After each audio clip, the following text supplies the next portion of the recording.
here? Let's see. Okay.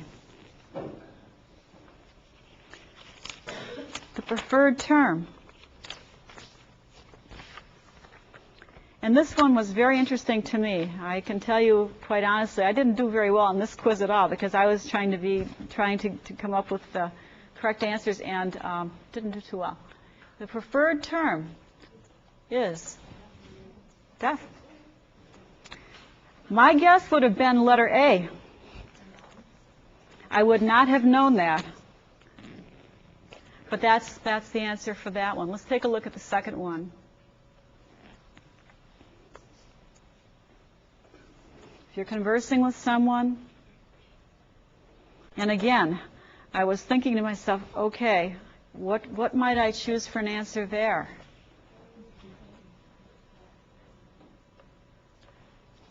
Well, if they all sound good to you, that's probably because they're all right.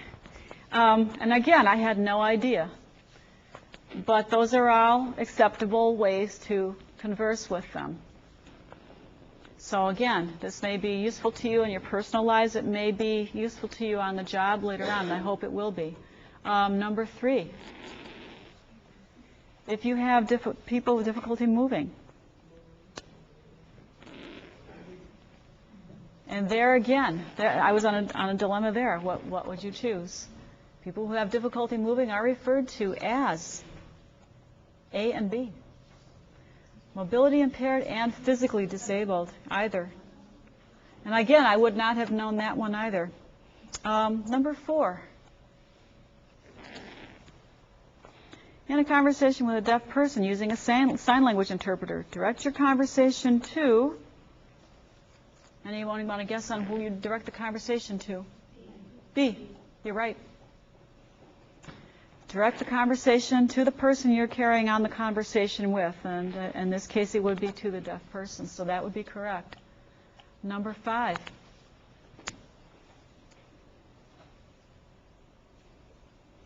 My daughter has a lot of direct experience with this because her best friend has spina bifida, and she's been in a wheelchair since the age of 3. So we know the answer to this one, but anyone want to take a guess there? All of them.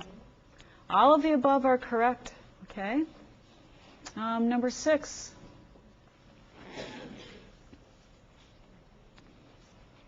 Any thoughts on that one? Yeah, C would be correct. They are unique individuals, which makes all of those variations possible. 7. Any ideas on that one? All 3 again. All sorts of options there for communication. Number 8.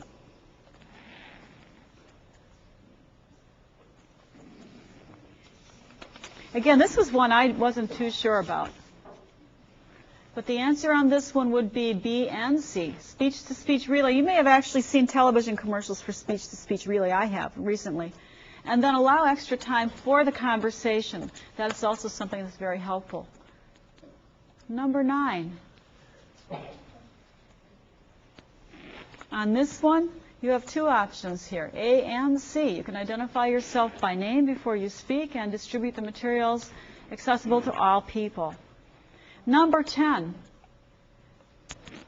This one's useful, by the way. I've had students that I've actually had to adapt tests for, and this is something that's very useful to me. And C is the correct answer there. How did you do on that one? Did anyone got them all right? One wrong? Good. 2? 3? 4? 5? Okay. And the rest of you were a little lower. Okay. A couple of suggestions for you on dealing with this particular population as a community. This community is often overlooked when we talk about diversity, but it is nonetheless a very important group to reach, and you need to be carefully considering how to reach this particular audience.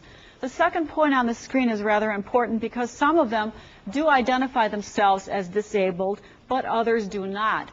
And so you need to have different communication styles for each of those groups, those who consider themselves disabled and those who do not. For those who do identify as disabled, you can be very direct. You can call them deaf rather than people who've been born without the ability to hear. Consider use of the appropriate language. If deaf people you have deaf people whose first language is the American Sign Language, they will have a more difficulty comprehending English and at a lower level than the people who learned English as their first language. So if you're communicating with that group of people, keep the writing at a simple level.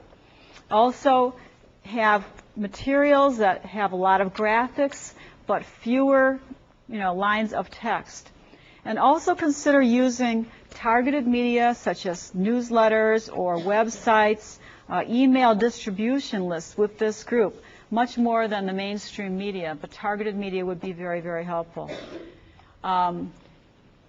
For those who do not identify as disabled, you can do a number of things. You can discuss the issues in terms of the current technology rather than focusing on the disability. For example, if you have hard of hearing people who could benefit from a telephone that is amplified, you could start out copy for the product saying, has your telephone gotten harder to hear, rather than, do you have a hearing problem?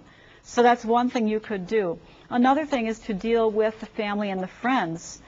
In other words, do you or someone you know have difficulty hearing on the telephone? And the third point there is to emphasize items as innovations. Something that's new, something that's unique, and so, rather than something for people whose abilities might be impaired.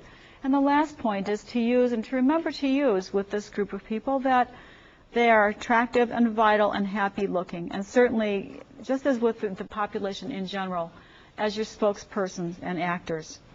And especially if you can find people with disabilities who are able to serve as spokespersons. So basically you're using the same public relations principles that you would use for any other key publics.